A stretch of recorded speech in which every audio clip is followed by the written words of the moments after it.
So this week,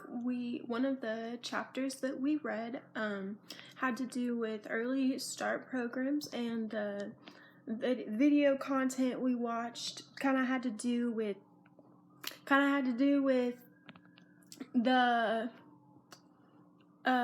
age range, the early adolescence. So basically, we're just kind of looking at literacy in 5 years and younger, even younger than that, maybe 2 or 3, and then kind of seeing at a 5-year mark the difference between. What really excited me about this information was that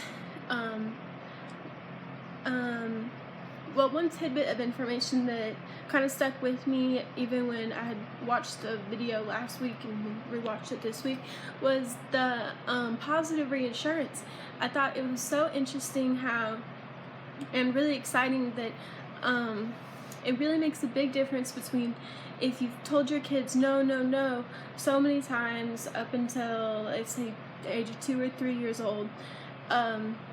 versus if you've told them no just a few times and then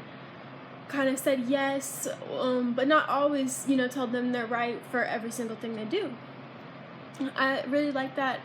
that positive assurance made such a big impact in a child's life, and they had said, or the man in the video had even said, that this down the road would not really be able to be affected by positive experience down the road if that negative impact kind of came at a young age. So I thought that was kind of an exciting little fact, I guess. I also guess overall the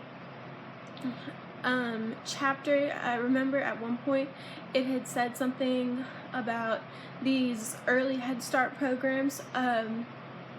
that they could really make a difference in a child's life, and they try not to differentiate between socioeconomic and ethnicity and class when it comes to those, or race when it comes to those things. So if we can get those type of programs implemented into more at-risk areas, then possibly we could see a greater effect down the line. And with our children, they are the next people taking on the world after us, and so it's just very important to create a better earth, or always strive for greatness, and do that through the eyes of our children. So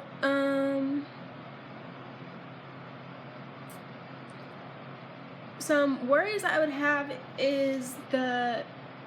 people who are being targeted for these studies. It kind of worries me, or it really makes me question the text more than I'll say worry, that people in really harsh conditions, like, let's say, jumping forward in the book, when we were looking at Native Alaskans or Native American people, how they kind of isolate, and they weren't as interested in integration into the rest of the U.S. So if we're saying, well, what I'm getting at is that if you have a poverty like that, or similar, that those might not be the kids who were being tested for these programs. And so it just kind of makes me question,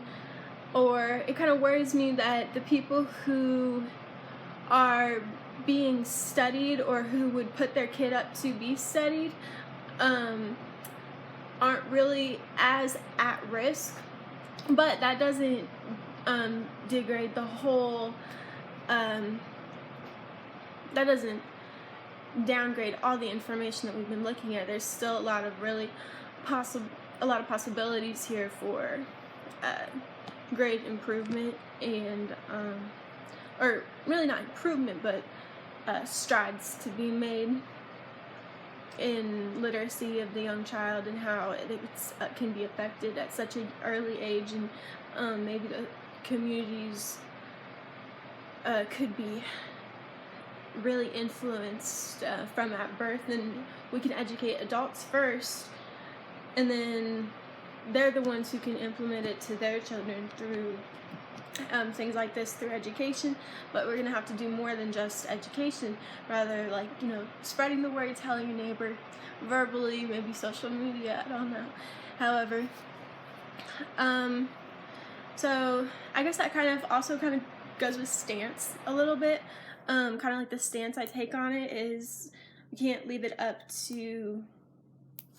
policymakers or legislation or the people doing the studies or just these programs, but rather we have to spread the word of mouth and say, these things are out here, you don't have to take them, but know how important it has been,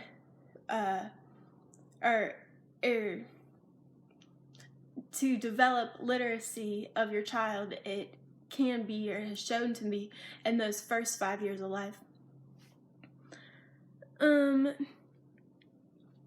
And I think that would go along with keeping an open mind and then fully listening, but then using the flexible mind and saying, oh, I could pull from here and I could pull from there. Because when you're talking to your neighbors on the street, you're going to want to be able to have that flexibility to jump from one topic to the other, and always just kind of keep this topic in your mind, and something that you can pull out the cat out of the bag and say, hey, I studied this, and it's something definitely worth just mentioning, just, connecting to other topics in your day-to-day life. When I was reading, I felt like I haven't finished a lot of books in my life, but I'm just saying I'm not a big reader. And for this book, I really start to feel like I'm gaining an understanding deeper than just, oh, what's this that I have to read for class, and how can I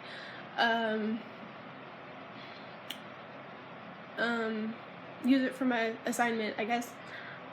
But rather, I feel like I'm starting to kind of get a repertoire on how child literacy would be affected. And as I was saying with the mind flexibility, I think I could bring that into everyday life connections. One other interesting point that I had seen some other videos, some other people mentioned, and I also kind of agreed with, I wanted to mention too, is I did find the word per count really interesting that guy was talking about, and feeding off that a little more than just the actual number, but rather the families who talk more, they talk more about than just business. They talk about day-to-day life. I think the conversation probably a little more interesting, a little more with a positive mindset. So I think that I would love to hear what you guys have to say in response to me, and I hope I get some good comments back. And thank you.